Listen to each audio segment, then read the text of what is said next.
সরকারি চাকরি পেতে চান? তাহলে মেনে চলুন এই 5টি সহজ বাস্তু টিপস। সরকারি চাকরি মানেই জীবনভর স্বস্তি। অনেকেই সরকারি চাকরির আশায় দীর্ঘদিন ধরে প্রস্তুতি নিয়ে থাকেন। কেউ সফল হয়, কেউ আবার সফল হয় না। সরকারি চাকরি অনেক মানুষের জীবনের স্বপ্নের মতো। সরকারি চাকরিতে সাফল্য পেতে চাইলে মেনে চলুন এই বাস্তু নিয়মগুলি। 1. পড়াশোনার জায়গায়। সরকারি চাকরির পড়াশোনা প্রায় মাধ্যমিক বা উচ্চ মাধ্যমিক স্তরের হয়ে থাকে। তাই সবার আগে আমাদের প্রয়োজন বাস্তুসম্মত একটি পড়ার জায়গা। বাড়ির উত্তর বা পূর্ব দিকের ঘরকেই পড়ার ঘর বানিয়ে ফেলুন।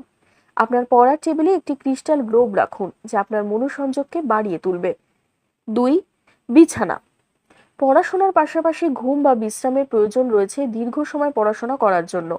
পাশাপাশি মনোসংযোগের জন্য বিশ্রাম প্রয়োজন। সেই কারণে আপনার বিছানাটি বাস্তুসম্মত হওয়া খুবই প্রয়োজন। বাড়ির দক্ষিণ পশ্চিম দিকে শোয়ার ব্যবস্থা করুন। বিছানার সামনে বেশি আলো রাখবেন না, তাতে জীবনে বিশৃঙ্খলা তৈরি হয়। শান্তিপূর্ণ পরিবেশের প্রয়োজন ঘুমের জন্য। 3. উত্তরজন। বাস্তুশাস্ত্র অনুযায়ী উত্তর অঞ্চল সুযোগ ও কর্মজীবন তৈরির সঙ্গে সরাসরি যুক্ত।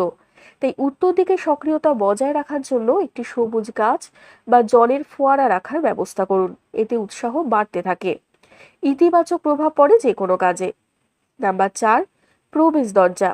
বাড়ির প্রবেশ দরজা খুবই গুরুত্বপূর্ণ যে কোনো কাজের জন্য। কর্মজীবনে অনেক প্রভাব ফেলে, সাফল্য আর ইতিবাচক প্রভাব নিয়ে আসে জীবনে।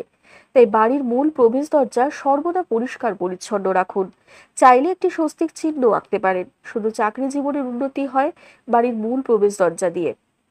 রঙের ব্যবহার। জীবনে উন্নতির একটি পথ হলো রং। সঠিক রং চাকরি প্রার্থীদের প্রত্যাশা পূরণ করতে পারে। তাই চাকরির পরীক্ষা দিতে যাওয়ার সময় সবুজ, নীল, সাদা রঙের জামা পরতে পারেন। কালো রং এড়িয়ে চলুন, এটি নেগেটিভ এনার্জির বাহক। যে কোনো ডিপ রং না পরাই ভালো। ধন্যবাদ।